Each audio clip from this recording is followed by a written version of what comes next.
Ada kisah nyata di Saudi kemarin terjadi. Sampai heboh. Dai-dai pun banyak mengangkat kisah itu. Kisah seorang dai dari Maroko. Maroko di Afrika Utara sana. Salah satu negara Arab yang ada di sana. Orang ini, dai ini di Maroko, subhanallah dia mimpi. Rasulullah SAW datang kepada dia. Kisah nyata. Lalu berkata kepada dia. Sesungguhnya ada seseorang tinggal di Mekah bernama Fulan. Gitu kan. Sampaikan berita gembira kepada dia kalau dia termasuk ahli surga. Orang ini bangun kaget mimpi. Dan Nabi SAW mengatakan siapa yang melihatku dalam mimpinya maka itu pasti aku. Tidak mungkin syaitan menjelma jadi aku. Gitu kan. Rupanya mimpi lagi hari kedua. Mimpi lagi hari ketiga. Sampai 3 kali dia mimpi. Karena 3 kali dia penasaran. Dia ambil pakaiannya. Dia beli tiket. Berangkat langsung umroh. Tiba di Mekah dia ngobrol sama teman-temannya. Dai-dai yang dia kenal juga. Orang-orang saleh Masya Allah kelihatan. Ada jenggotnya. Kelihatan wajahnya orang-orang saleh Masya Allah. Bertemu mereka. Lalu dia cerita sama teman-temannya. Saya mimpi. Ada seseorang bernama Fulan bin Fulan. Dari suku ini. Itu di Mekah. Dan Nabi SAW bilang 3 kali dalam mimpi saya. Sampaikan dia termasuk ahli surga. Gimana nih gitu. Ayo kita cari. Teman-temannya bantu cari, tanya sana, tanya sini. Setelah berapa hari berusaha, ternyata betul ditemukan. Ada orang bernama itu di salah satu, kalau kita RT lah ya, di Mekah.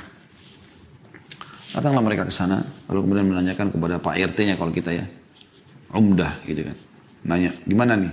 Ada nggak sih orang bernama Fulan? Mereka, RT-nya sendiri, RT atau RW itu kaget pada saat itu. Kenapa kalian cari? Kalian ini kelihatannya orang-orang soleh, kelihatan wajahnya, penampilannya orang-orang soleh. Ngapain cari orang ini?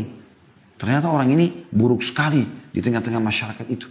Tapi Nabi SAW bilang dia termasuk ahli surga. Luar biasa. Gitu. Maka kata orang yang dari Maroko ini, emang kenapa? Dia bilang kalian tidak layak bertemu sama orang ini. Orang ini ahli maksiat. Kalau ada orang yang paling buruk di tempat kami ini, dia orang paling buruk ini. Enggak sholat, enggak segala macam. Kata orang dari Maroko, tapi saya mau ketemu. Di mana rumahnya? Tunjuk rumahnya. Pergilah ke sana, ringkas cerita.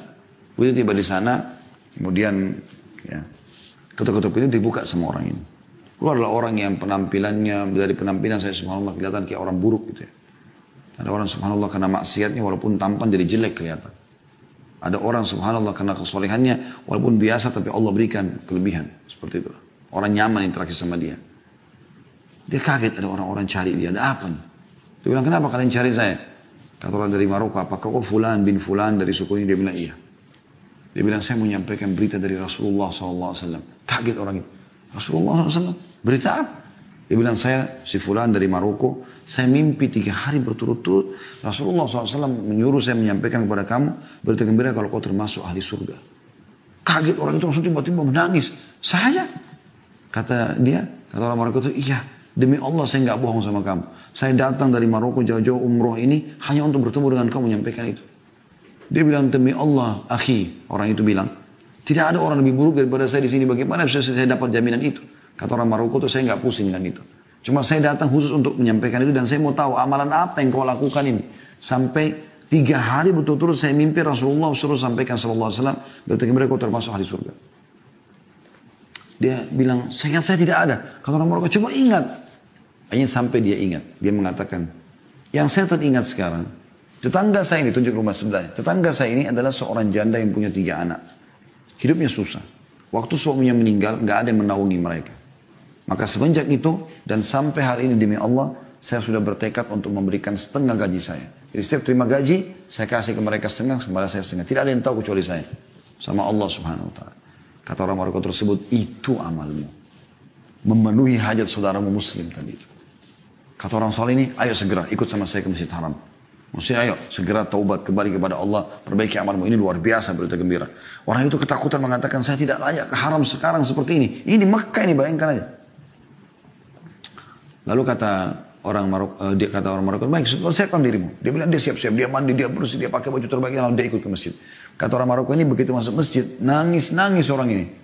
Seperti orang yang masuk ke sebuah alam yang penuh dengan kedamaian, kebahagiaan luar biasa. Dia bilang begitu masuk masjid, mulai sholat. Kata orang Maroko ini, nangis terus orang itu. Karena nangisnya, karena terusnya dia nangis. Kami pun sampai nangis gitu. Dan subhanallah, setelah baca tilawah Al-Quran di rakaat pertama, ruku, tidak sujud. Begitu sujud, kami bangun sama imam, dia masih sujud orang ini. Kami sujud lagi, kedua dia masih sujud. Kami berdiri rakaat kedua sampai terus. Itu maghrib waktu itu. Setelah saya salam, habis sholat maghrib, Nanti saya sentuh dia jatuh sudah meninggal dunia. Allah tutup dengan husnul khatimah. Karena memenuhi hajat saudara muslim. Sayangnya teman-teman sekalian kita Allahul Musta'an. Semoga Allah maafkan kesalahan. Kadang-kadang depan mata sudah jelas saudara kita muslim datang. Miskin, jilbabnya kotor, di lampu merah, sendalnya juga putus. Minta, masih gak dikasih. Mana kita dengan hadits ini? Ya. Barang siapa yang memenuhi keperluan saudaranya, maka Allah akan memenuhi keperluannya. Hajatmu dipenuhi. Dan Allah tadi saya bilang kalau sudah membalas, Allah inna Allah atau Allah yarzuqu ma yasha'u bighairi hisab. Allah kalau kasih rezeki tidak pernah pakai perhitungan lagi.